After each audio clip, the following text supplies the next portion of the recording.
If you watch this channel, you'll love us on Main, where we do deep dives into the greatest cricket stories every week at Good Areas. How did Virat Kohli play that shot? What is so weird about Neil Wagner? And explaining the incredible misery of being a New Zealand opening batter. Visit our Good Areas site today. Want to show the world that you not only love cricket, but that you know the game deeply?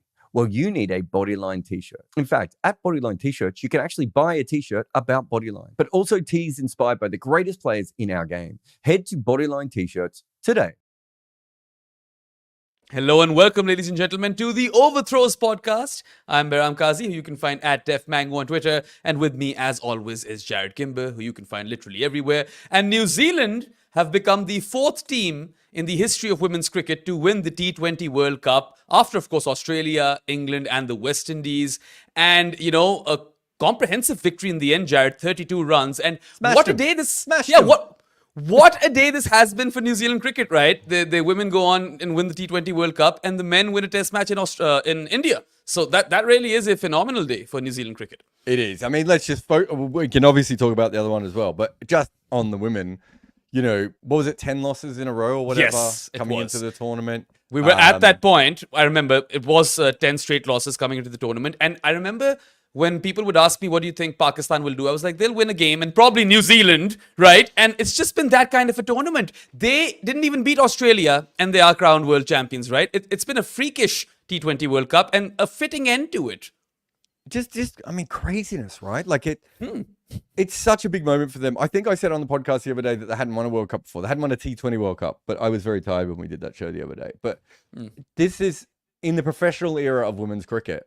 This is their biggest win, right? And it's absolutely huge. I don't know if you saw, did you see, I think it was the second last ball when the ball went out to Susie Bates and the camera went on her and she was just smiling like, I mean, it just, for me, like, it was such a great moment. She's been one of my favorite cricketers for a long time. Obviously, you know, interviewed her a couple of times and she's been on the podcast and, you know, I love talking cricket with her. Like, I remember when we did the podcast, she's just one of those players that I just love talking cricket with.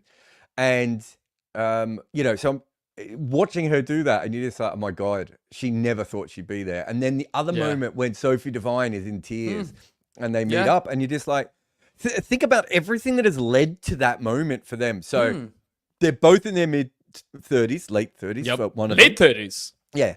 Mid-30s for Sophie, I think. Late 30s for Susie. They came in when New Zealand was good, right? Yeah. When they start playing cricket, New Zealand is a really good team. New Zealand's in the top 3 teams in the world. They're regularly in World Cup finals. People think that this is a side. And then these are 2 young stars who obviously, you know, play brilliant cricket. And the team just sort of slowly just kind of decays and everyone else leapfrogs them. Like everywhere is leapfrogging them. And, you know, you even get situations where, you know, random other cricket teams are playing test matches and they don't get any test matches. They don't get the professional support. I think New Zealand cricket's done some good things with women, but they don't get the kind of professional support that other leagues have been able other countries have been able to do. You know, we've seen India go from nowhere to being way better than them. We've seen West Indies and South Africa go from beneath them to above them.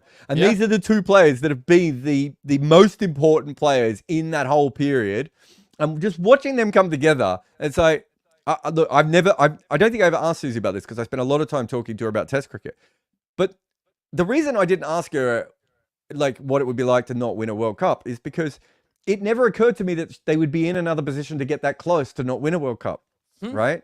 And you watch the 2 senior players come together, and it looks like 2 people who just cannot believe that their dreams have come true, right? Yeah. And Eek was next to me. Eek watched the whole game. He was absolutely obsessed with the whole game. And I was like, this is why we watch. Yeah. When Sophie and Susie come together, this is why we watch. And I wouldn't have felt any different if it was Marizanne Kapp, who obviously is, again, one of my favorite players in the world. But it was just watching them do that, and you're like, they didn't expect to be there, right? They didn't expect this to happen. And it couldn't happen to 2 more deserving players. Just absolutely brilliant. Absolutely. It was one of those Mahela Sangha, Virat Rohit moments, you know, that embrace between Sophie Devine and Susie Bates.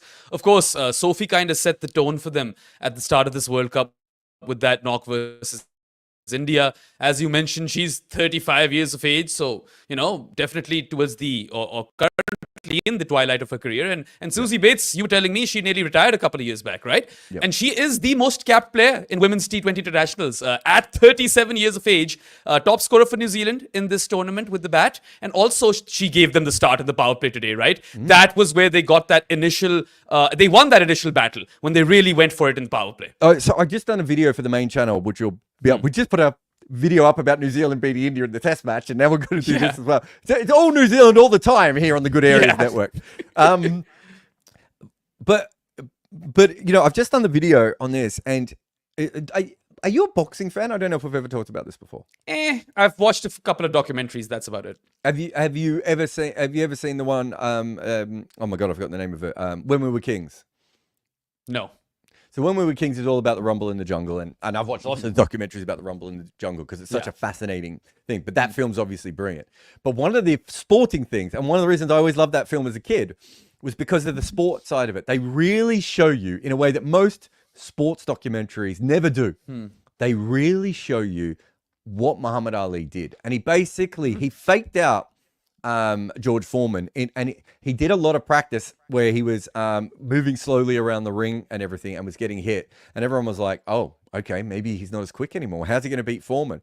And he gets out in the first fight, and he just throws a bunch of right hand leads. And for anyone who doesn't understand boxing, a right hand lead means that you're basically not protecting yourself at all, and professionals don't throw right hand leads. And the reason they don't throw right hand leads, Behram, is because they can go horribly wrong, right? And George Foreman was not expecting a bunch of right-hand leads to come his way. And so Ali hits him a bunch of different ways.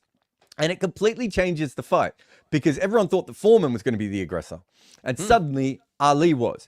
And New Zealand, I mean, I'd done a podcast with Jeremy Coney and Dan McCarty, and we talked about it. They'd been batting slow, right? All the way through this tournament, they'd been batting slow. I thought if that game against Pakistan was a normal game, I think Pakistan might have beaten them. I thought they didn't score enough runs against the West Indies. Their bowling has been pulling them back again and again. And even against the Australian game, I think their bowling gave them much bigger chance in that game than they probably deserved, even if their batting didn't go up against it. You know, bowled brilliantly against India, you know. So again and again, their bowling has been pulling them back. And they're just like, no, I think what we're going to do right here is we're just going to go nuts. And it wasn't like they scored at like 9 runs and over or anything. No. But it was very clear that they were not going to end up or they were not going to let South Africa settle at all. They were going to come at them as hard as possible, and South Africa changed all their plans within about 3 overs because of how hard they came at them. And it's a hugely risky thing to do in a World Cup. And I think just on that, themselves. Just on the hugely risky part, when, of course, Laura Wolvaardt won the toss, she elected to field first, and New Zealand had been doing well defending total. South Africa had been a good chasing side. But, you know, generally in a big final, you'd probably want runs on the board, which is what, you know, the New Zealand skipper said as well after losing the toss. So usually, if you're worried about that sort of runs on the board style, you chip it around a bit more, right? Yeah. You try and get yourself into a position where maybe you can slog the last 10 overs and put some pressure and hope that South Africa falls apart. They didn't do that. And Susie Bates, in the end, ends up with a runner ball score. So it doesn't look like she went particularly fast. And Georgia Plummer, I can't remember what her strike rate was. But she came out attacking. She struck a couple of beautiful fours and then she got out. But, you know, they actually played more shots than they did score quick. Do you know what I mean? Like, if you watched it, you were like, what the hell are they doing? And then you look at the score and you're like, it hasn't translated yet, but it put pressure back on. Yeah, no, definitely, you know, the intent was there. You could see that New Zealand are really going for it. And if you look at their entire batting innings in phases, right? The power play is where Plymouth gets a few boundaries and Susie Bates does well. And they score 43 for 1.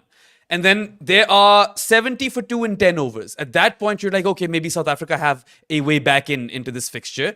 And then in the next 5 overs, 40 runs are scored. That's when Brooke Halliday really went for it. Yeah. And then in the end, Amelia Kerr, you know, kind of took them all the way. And Green, both those two scored like what? 40, 48 runs in the last 5 overs. And well, what was the last over? Was it 15, 18? It seemed something like that. And that was the point. If you go back, Malaba bowled well, but never really dominated the way that she has been in this tournament. I mean, she took 2 wickets, but then again, you see that over that she bowled to Amelia Kerr, and she went back to back, right? One was a heave, and then the other one was in a 4 over extra cover. That was like really a stamp of authority over there. I think she took the wickets, but she didn't change the game with her wickets, and that's not her fault. Like, she still bowled well, but she didn't dominate. We've seen her dominate in other games. Marizanne Kapp, they had to yank her around, and it wasn't just her fault, but they weren't sure what to do with her. And who bowled the death over, the last over? Who's their other good bowler? Ayabonga Kaka. Yeah, Ayabonga Kaka just lost it. Yep. Right? She had a terrible game. And there's a really interesting 7-ball period there where de Klerk is at long off, and the ball is hit hard, but she should stop it. She misses it, and it goes for it before to the boundary. And then the next over, she has a shocker. And that was that period that you're talking about where they just upped it and Halliday went, and then they went nuts at the end. But let's be honest, South Africa bowled wides. South Africa kept changing their bowling plans because they didn't know, they just didn't feel comfortable against New Zealand at any stage. Fielding wasn't dreadful, but their fielding wasn't brilliant either. I know they dropped one catch, but that was but towards the end. That was the last ball. The drop catch was the last ball. But it was the last ball. I think the second last, but yeah. I don't think the ground fielding was great. They caught well otherwise, but they were like 2 or 3 fours that they really should have stopped, right? So it was. There was really an early one, wasn't there, that was parried that should have been stopped early on, and then there was the one from de Klerk, and there was another one out on another boundary that they should have stopped. So I'm with you. I don't think their ground fielding was great, but their catching, was incredible. But just this comment from Kaushal, who says, the greatest day in New Zealand cricket history. It kind of has to be up there, doesn't it? I mean, winning the World Test Championship is probably the other. I know winning in England and Australia for the first time was pretty big. Winning in 1969, when for 39 years they never won a Test series. But the fact that they've won a World Cup on the same day that they've beaten probably their biggest nemesis in Test cricket as well is just absolutely huge. So, it's brilliant. It's phenomenal, really. And over here, Varun has a quote from Abhishek Mukherjee, who's saying Bruce Murray played 13 tests for New Zealand. He quit because he did not want to play on Sundays, which he liked to devote to the church and his family. Well, there's those players. Keep reading. Oh, his granddaughter Amelia Kerr was named the player of the match, or in the final, and the player of the tournament as New Zealand won the World Cup on a Sunday. That is insane. Yep. So Bruce Murray is. I only found this out recently that I didn't realize Amelia Kerr, but this is one of the things that I don't think when I first started covering women's cricket, it was it's not a real sport and all that sort of nonsense that you got. And then you see Amelia Kerr, who is literally from a cricket family. I think her. I think other relatives in her family played. I don't know if they didn't play Test cricket, but I think they played first class cricket or they played top level grade cricket. Like, she is a child of cricket, right? And to see her with the talent that she's had, and her form of recent times hasn't been. Wow. It's been dreadful. Right? It's been absolutely dreadful. New Zealand weren't doing well because that top 3 or those 3 big players in Devine, Bates and Kerr weren't performing. I mean, Bates hasn't batted well this tournament, and Sophie Devine had that one great knock against India, which obviously in the end has probably got them to this stage. But she hadn't had a great tournament either. So no, I mean, those 3 players really stood up. And then just to go through all the youngsters as well, like I mean, so many. There's so many players in that team that. We'll get back to Plimmer.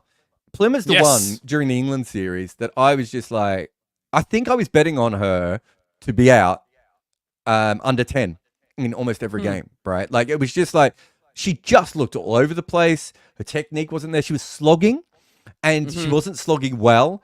And it was really messy. And in this World Cup, I talked to Jeremy Coney about it, and he's like, you can just see she straightened up. She just looks like in the last month or so, someone has said to her, we want you to be aggressive, but we want you to play straight when you're being aggressive, right? And she'll still play the odd crossbat shot. She got away with one again today. But if she plays the majority of it, because she hits the ball really hard. So yeah, it's absolutely incredible. I didn't know much about her. Right? Georgia she hadn't made any runs. Exactly. It wasn't a name or cricketer I was really familiar with, but in this World Cup, I've been really impressed because she's given them starts.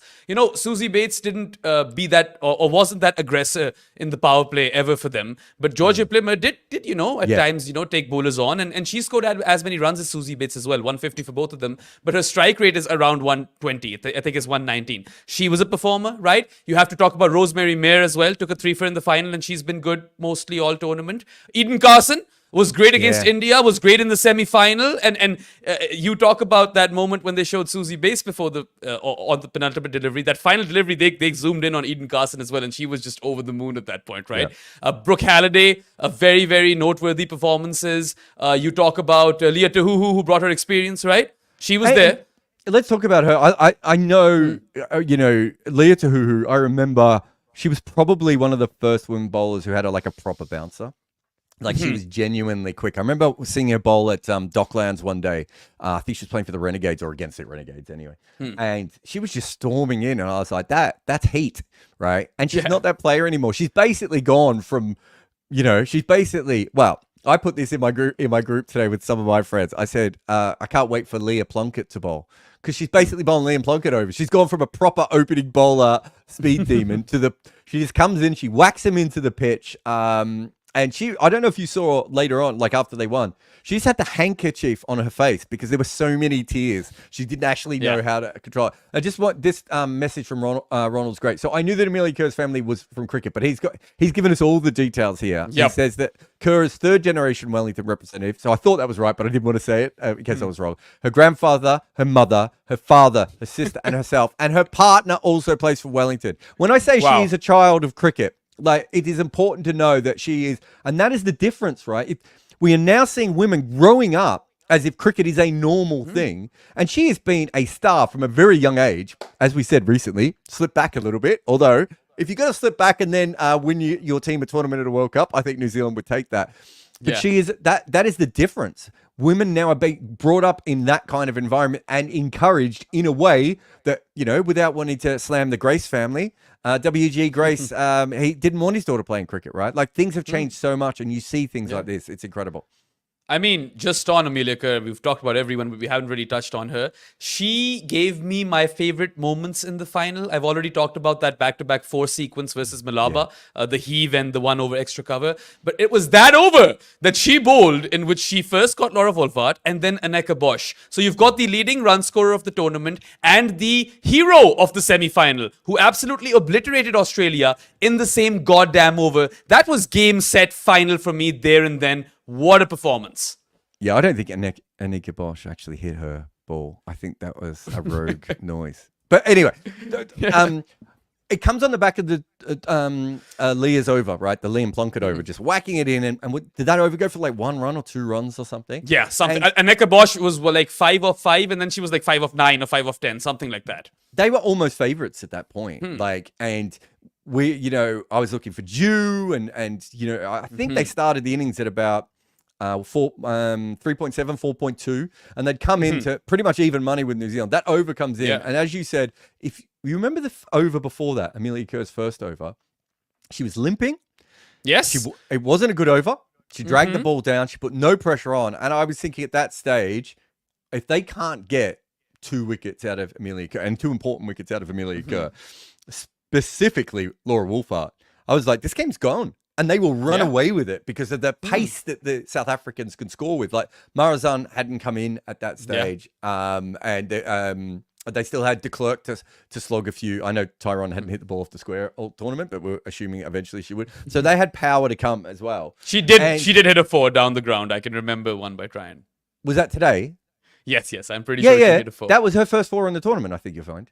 Was it? I'm pretty sure. Ian Bishop kept saying that she does have some shots, but she can only do it on her best day. I'm paraphrasing, of course, but I've he kept seen saying her smack the ball before, but this tournament she's been ordinary. There was 2. I'm pretty sure those are the 2 fun facts. Chloe hadn't hit a 4 yet, and the wicket keeper. Oh my god, I've forgotten her name. The South African wicket keeper hadn't batted in this tournament yet. Yeah. Right. So those are the 2 fun facts that I had in my head. Anyway. Yeah. So. Amelia Kerr, I was if they don't get wickets out of her, they need a South African, collapse due to pressure, right? That was the only other chance. And straight away after that Tahuhu over, she comes on and she gets Laura Wolfart. And for me, I know you think the double strike, but for me, once Laura Wolfart was out, because I thought Laura Wolfart on that pitch could score 65 off 50, right, without really doing anything outlandish, which allowed the rest of the players to just whack as much as they want, and you only need one player to come off and you win. Once she was gone, you needed Bosch to go back to back, which, considering she'd never batted like she had in the last game, was optimistic. And then you needed a bunch of players to stay with Marizanne Kapp, right? Like the word you're looking for is banished now in cricket terminology, but the word you're looking for is anchor. Laura Wolfart is the anchor. Yeah, and I think in that kind of chase, she'd be absolute. I mean, she is an anchor, right? Like, I know she can smack some sixes, and was it against Darcy Brown where she launched her back over her head for six? I think she could actually back more exciting. But in this side and in that kind of chase, that's what you wanted from her, right? And if she kicked on later on, you would take the better strike rate, but you didn't need the better strike rate. You needed someone in that top four to probably go on and make 50, 55, 60, 65 to allow the others to come in and just go whack and hope that one of them comes off. Because they were, 15 runs above par, I would say. And that's about how many wides and no balls South Africa bowled, by the way. Absolutely, yeah. So South Africa fielded poorly, the ground fielding at least, not the catching, even though they just dropped one at the end. But I feel like the wides and the no balls in particular, they came at the worst possible times. Every time there was a no ball, I remember one in which the free hit was also capitalized on, right? And it was really indisciplined from South Africa. But coming to their batting for a bit, right? When they started, I mean, Tasman Brits and Laura Wolfart were the highest run scorers, but they really, started to take New Zealand's bowlers on as well. And, the Wolf is really good at finding gaps. There was this one shot that she kind of struck a full toss through extra, right? Yeah. Kind of just muscled it in a way. I felt like, okay, today's definitely her day. Same. And they were, 47 for no loss after the power play. And I was like, okay, well, and originally I thought 159 runs can't be chased over here, but maybe South Africa will prove me wrong. So it really is that over. And you're right, the Wolfart wicket is definitely bigger than the Aneka Bosch wicket. But those were the moments that will be written down in the history books, right? Amelia Kerr has basically done I don't even know. She's done an Afridi in a way. Because she's absolutely kind of made this T20 World Cup her own. She got 15 wickets, leading wicket taker of the tournament. We all thought Sophie Eccleston, Radha Yadav, who didn't even get to play as much actually. Some people had Sadia Iqbal as well because she was doing really well. And Amelia Kerr goes on and takes 15 wickets in 22.4 overs. Yeah. That is insane. That's crazy. I remember the Australia game, and it's weird because that's the only game they've ended up losing, hasn't it? Yep. But that's the Australian game where she... And I, because she's a leggy, I take more of an interest in her than other cricketers. And I watched her wrong-un, and I was just like, she bowled 2 back-to-back wrong-uns and took 2 wickets in that game. But she pitched them in exactly the right place, where you want, basically the Rashid Khan line and length, right? Where the batter can't tell from where the ball has been pitched if it's going to spin in or spin away. And they didn't pick it. And I'm like, these Australian women play a lot of leg spin, and they played a lot of Amelia Kerr. She just looked like, I don't know whether she'd worked on her bowling a little bit or she knew coming into the UAE or whatever that may be, but she just amped up. And Varun put this up on our group of, she's by far and away the best bowler in this tournament. So she took 1.4 wickets more than you would expect in her 4 overs, and she was 1.5 runs better per over. I mean, that's absolutely insane. Ridiculous. Yeah. I mean, she is a super talented player. We all know that. But the way she's just gone on, completely owned this tournament with the ball, of course, leading wicket taker. She's back player of the final, player of the tournament. She was cramping all the while, and yet she's ended up with 43 runs with the bat and 3 for 24 with the ball. It is a goated performance and one that we'll remember this final by. But, just like you mentioned South Africa's fielding and the indiscipline with the ball, wides and no balls. That same thing, if you look at New Zealand, is not there. New Zealand caught brilliant. Like, brilliantly is not strong enough an adjective. They were phenomenal, right? Spectacular. They didn't drop a single catch. Susie Bates was... They dropped a catch when the game was over, and there was the 2 of them running in together. Yes. But to be honest, it was like at that stage it didn't matter anyway. But you're right. They didn't drop a catch when it counted. I think they lost. I think they bowled 3 wides in the first over, didn't they? And I was like, oh my God, they're not going to do what South Africa's done. They're not going to give 10 runs back. And they did bowl a couple of wides, but again, I think early in the over it was just swinging so much she couldn't control the ball. But you're right, they were just much more disciplined. There was a fielding moment when they went around and they saved one on the boundary, and she slaps it. I can't remember who the 2 fielders were, but she slaps it as it's going out of bounds to the other player.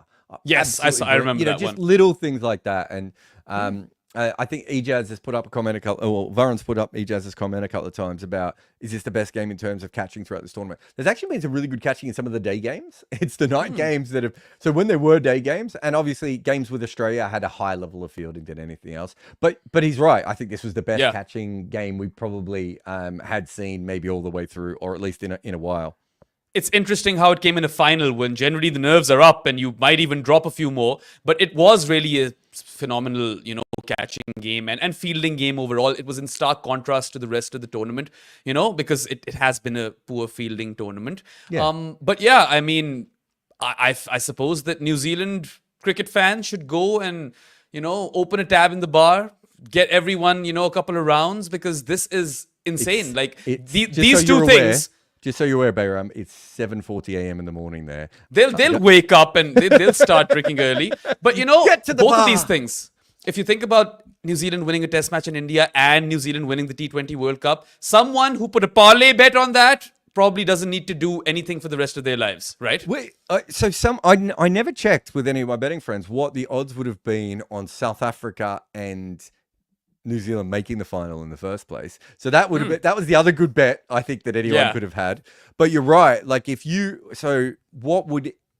trying to think what New Zealand, probably before the toss in the test, they would have been about 10 or 15 to 1. No, maybe not so, maybe 8 to 10 to 1. And I think New Zealand to win this tournament was somewhere between 10 to 20 to 1 as well. So if that's as a joke, you put on a couple of those bets, you would have done pretty well as a Kiwi fan. So hopefully there's someone out there, and that person is awake and they are at a bar at 7:40 a.m. Yeah.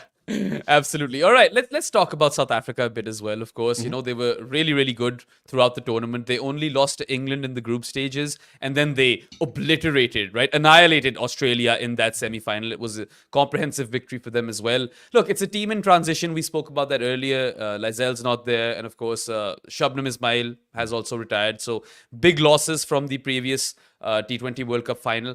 But, you've just got to feel for South Africa as a nation at the end of the day, because they've lost 3 back-to-back-to-back finals in the T20 format. 2 for the women and 1 for the men. And you feel more for the women because they did exact their revenge versus Australia in the semi. And they were the favorites to win this final. And they really should have as well, Pound for pound, you take that team. But here they are, once again, falling short right towards the end. And it can't be easy being a South African cricket fan at the moment. Do you remember when we did the, I think I did a whiteboard video that we made a footmarks on, which was all about... The choke one? Yeah, choke, rain. Choke, yeah, rain. Curse. And something like that. All that sort of stuff. I was thinking about that while this was happening. Because there were some pretty big red flags in this side. So New Zealand came into this final as 270 outsiders, right? And I was just like, that is a ridiculous number. And the only reason I didn't bet on New Zealand straight away is because I just wanted to see if the ball was going to swing. And by the time I went to bet on them, they did about 3-4s and they were already into almost favourites at that point, right? Yeah. And I was thinking there isn't that much of a difference between these teams. The New Zealand has obviously 3 stars, 1 aging star in Tahuhu, and then a bunch of role players. Yeah. South Africa have 4 top order players, and probably 3 really, because Bosch has only played 1 innings really. Yeah. But 3 top order players that are really, really good, and then 3 bowlers. Like if you think about their team that way, you start to go, how can they be a massive favourite over New Zealand? Now they had played better cricket. I will give you, I would never argue that they hadn't played better cricket in this tournament, but that's why I thought it was interesting. The other thing was that New Zealand is a bowling team and South Africa is a batting team. And then that meant that it was strength versus strength, which I think that's the sort of thing that can help the team that isn't quite as good overall, right? Because, you have your ability, if you can nullify that and you get enough role players to pick up, then you're in a really, really good position, for the second part of the game, in this case, the way that the toss went and everything else. So I think it's probably fair to say that South Africa got the absolute best out of themselves almost all the way through this tournament. Even the game they lost to England, they almost stole that by just really disciplined cricket all the way through. I think they got the best out of themselves. And so because of that, I think we slightly overrate them. Whereas I think if you go through pound by pound. I think if you've got a specialist wicketkeeper who bats at number 9 and doesn't face any balls through 90% of the tournament, it's probably not the most solid cricket team that you could have, right? And I think that's very fair. No, I think you make a fair point over there. And, they had some positives, lots of positives, right?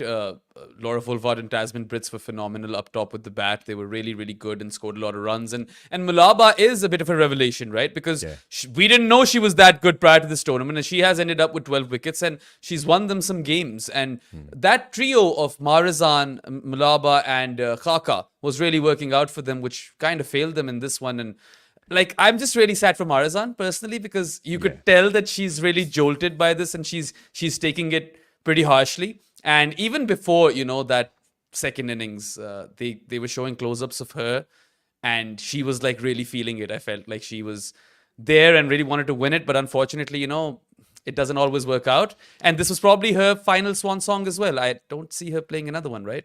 Well, I mean, she might play another one, right? But... They still have to get past Australia, England, India, New Zealand, West India. Do you know what I mean? So they did it. They slayed the dragon in the semi-final.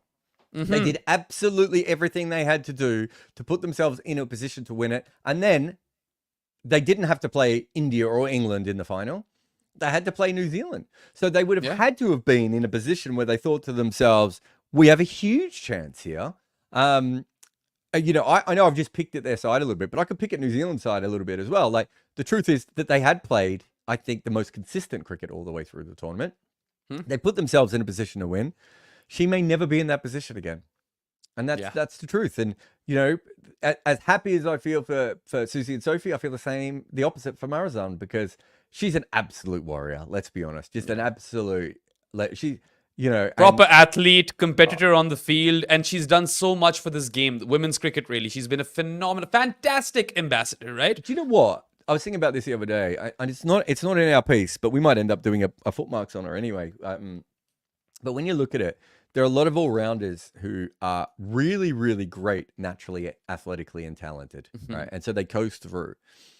She is that, but she's also absolutely a fighter and a warrior. She's got that sort of Ben Stokes sort of thing of I just will, you tell me what needs to be done and I'm going to find a way to try and do it for my team all the way through.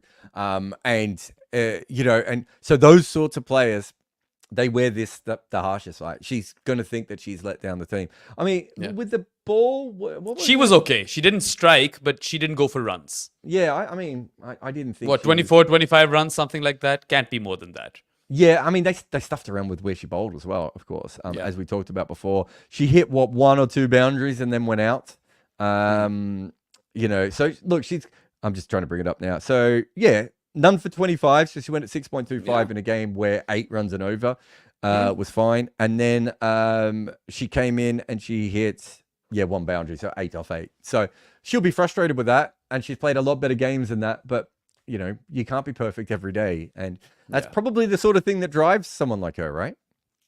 I mean, 2 back-to-back final losses in the T20 World Cup is not something that is easy to digest for the best of them. And we all know how passionate a cricketer Marizanne Kapp is. And here's to hoping that we get to see her in another T20 World Cup, right?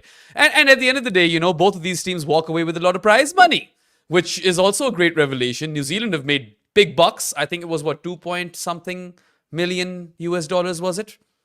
That's how much we made for this podcast. Yeah, but I mean, I can't remember the exact numbers, but it was quite, handsome. And even South Africa, they're going to walk away with some money over here. But just overall, before we kind of end this has been such a great tournament. So many different upsets, right from the start, if you think about it. Even Pakistan defeating Sri Lanka was one of those games where you were like, really, this has happened, right? Yeah. And then India lost to New Zealand, and it wasn't a close game. New Zealand, the only other game that they absolutely steamrolled the opposition in was that India game. And then it was the South Africa one. 4 teams in this tournament massively played beneath themselves, right? So Australia, England, India, Sri Lanka. Who are the big 3 teams who are most disappointed? It would be Sri Lanka. They're not even in the big 3, but they should be the most disappointed. They didn't win a single game, and they must be looking at this tournament now going, if we'd played our best cricket, we would have made the final and given ourselves a huge chance of winning this. Yeah. And instead, they've been home for a week, right? True. it's not been going well. Of the big three teams, the one who should be most disappointed is Australia because they're the best team in the world. And if they had got through, they would have got they wouldn't have had to go up against India or England either, right? Like, if they had got through to the semi-finals, to the final, they would have been in a good position. I think coming into the semi-finals, Australia were 130 to win the entire tournament. They hadn't even played the semi-final yet, and they were already unbackable favourites essentially for the tournament. So I think that tells you how disappointing they were. India are probably the worst of the three if we're looking at it from a pure performance way. I don't know, man. I think India. Sure, I mean, they lost that game to New Zealand, but then we saw some fight from them, right? Even the Australia game, they really took it close. So they were really out there competing. And when I look at Sri Lanka, I'm with you. 4 losses out of 4 is not something anyone could have predicted. People were thinking that maybe they have an outside chance at the semi-final. And they're Asian champions. So them, I'll definitely put at number 2. Or maybe 3, actually, because I agree Australia were favourites and they really should have won it. But I think England will be very disappointed. They had the conditions favouring them. They had 3 spinners who were world-class in Sarah Glenn, Sophie Eccleston and Charlie Dean. And Sophie Eccleston is, like we call her, like the Bumrah of women's cricket, right? And then, they hadn't lost a game either before the one that they did versus the West Indies, which is also one of the major upsets in this tournament. Yeah. And they were just knocked out because they weren't good enough in their victories, right? In a way. So I mean, I think they have every reason to be very, very disappointed as well. They were my pick, my hot pick to win the entire thing. They were. I mean, when it comes down to it, I think the truth is all 4 of those teams are going to be pretty gutted with how they've ended up. Just to go back on your point about the World Cup. So, I mean, halfway through this tournament, it was going to be remembered for drops. Yes. And that obviously wasn't the case at all. We didn't have a lot of close games, which is the one disappointing thing in this World Cup. There was the one in New Zealand a couple of years ago where every women's game came down to the last couple of balls. Was fascinating. We didn't get that this time, but we didn't get the semi-finals we expected. We didn't get the finalists we expected. We didn't get the winner we expected. You have to be happy with a tournament that's done that. Dhruva says, was this another toss like 2021? No, it wasn't anything really like that. In fact, it was the opposite for the first half of the tournament. You actually wanted to bat first. Yeah, especially in Sharjah. Yeah, and when the dew came in, it wasn't very strong, and it seemed to help the bowlers by skidding the ball on a lot. And so it was impossible to bat at lights for parts of this tournament. And by the end, I would have said it was pretty even. I did think that the dew had come in a little bit for New Zealand. And if it didn't come in enough. Do you remember when Amelia Kerr hurt herself on the boundary fielding? If you watch, she skidded a long way. And that's one of the things you're looking for when you're looking for dew. How far does the fielder skid? You don't skid on dry grass, right? And so, just little things like that. So no, it wasn't, it was a fairly even tournament. The toss always plays a part in day-night games and night games everywhere. Like there are going to be certain games where it did. But when it comes down to it, those, England, as you said, lost 1 game. I didn't think they were playing particularly well before then. Australia lost 1 game. India lost that early one and tried to fight back. And maybe Sri Lanka's the only team that maybe just from that first game, from the minute they went out to bat against Pakistan, it was like, this is not their tournament. Yeah, it really wasn't. And, it was a freakish tournament, very bizarre, but also remarkable and beautiful for that very reason. Like, we enjoyed it thoroughly. Everyone, I think, has dreamed of a New Zealand-South Africa final in cricket at some point, right? We got that this time. Of course, New Zealand now have 2 world titles, or 3 if you count the World Test Championship. And 2 of them have been brought by the women. So the White Ferns are, out trophying the Black Caps, which is amazing. Let's just finish here. Do you think this is the greatest day in New Zealand cricket history? Man, the World Test Championship is huge. I don't know. It's weird. I don't know where I'd land on that as well. But the fact that they've won a World Cup and had a great win in Test match cricket on the same day. But that team had been doing it for so long, right? I agree. So I don't know what the proper answer is, and I suppose this is something for New Zealand cricket to, New Zealand fans to think about. But either way. I remember in 2015 when the men lost, and I wrote this was New Zealand's greatest almost. And I remember a couple of New Zealand players reaching out and just saying, thank you very much for this piece, and maybe one day. But there was like a resignation. In fact, I can say this now because he's passed. But Martin Crowe was like, I remember he was so upset that night of that World Cup final because he said, that's it, Jarrod, I'm not going to be alive for our next chance. And he wasn't. Yeah. right? And what happens next? They win the World Test Championship and they win a Women's World Cup. And lose one on boundary count. So there's that as well. They almost won another one. Yeah, they were everywhere. But I just think it's I remember I've said this about Sri Lanka before. Sometimes I'll say you have to remember that Sri Lanka is not a big country and that they don't produce a lot of Olympic athletes and other things and everything else. New Zealand is an even smaller country, and they do have more sporting athletes, and obviously they have rugby union, and they have Lord of the Rings, and Peter Jackson, and all these different things. Susie has played basketball for New Zealand in the Olympics, right? Beijing 2008. So just to say, Susie Bates has gone up against the US women's basketball team and the Australian women's cricket team, about the two toughest things that you have to go up against in women's sport. She's gone up against both, and she has hands for buckets. So there's your basketball reference. But when New Zealand, it's incredible that New Zealand is as good as they are in cricket. It's not like I was going to say island or two islands wide sport. Like there are little pockets and everything else. And so, my video is very much about Susie Bates and Sophie Devine and what they've done. But Amelia Kerr is as good as she is because one family in New Zealand loves cricket. And so New Zealand have won this World Cup on the back of this one family's obsession with this sport as much as anything else. And it's those families, right? When you look at New Zealand cricket, it's the families again and again who band together and stand up, right? And, we watch Latham today. His father was a test cricketer, right? We watch O'Rourke. His father was a test cricketer. Like all these different players, are related to other players. Bracewells. All the Bracewells. Too many Bracewells. And so when New Zealand wins, it really is something else. It's not just, New Zealand's cricket team, and of course they're going to win sometimes. They haven't. Their history is not getting silverware and getting trophies. And so getting this one today is absolutely huge. And I hope those players I hope they celebrate this as long and as hard as is physically possible. Yeah, no, absolutely. And, everyone is happy when New Zealand wins something because they're just such a likable team and country. And, I mean, commiserations to South Africa, right? I feel the pain for them as well. Their World Cup trophy cabinet is still barren. But, signs recently have shown us that we'll see them or continue to see them in finals. Hopefully. Otherwise, people will look back at this time and think that, if they really just nicked one of those three, right? Because they've lost 3 consecutive ones. Anyway, let's go to the super chats. I think we just have one today from Anurag Sharma. He says, might be a dumb question, but what's bigger for New Zealand? The Test win versus India or the Women's T20 World Cup? Well, the Women's T20 World Cup, it's a trophy. They've won in India before, twice, right? This was the 3rd time. That's an easy one. Yeah, and they got a pitch that suited them. They got conditions that suited them as well, like in a couple of different ways. I don't think that takes away from that win because India stormed back and almost stole that game, right? So I think it's still a phenomenal win. But when it comes down to it, the ability to win a World Cup means they had to overcome all these different teams and all these different situations, get themselves into Deandra. Let's just go back to the semi-final. Deandra Doughton hits 3 sixes in an over against Tahuhu. Yes. And it looks like New Zealand isn't even going to make the final, right? That's what it looked like. And every different step of the way, they found someone to step up and get the job done for them. And I think it's just that it's because of all that.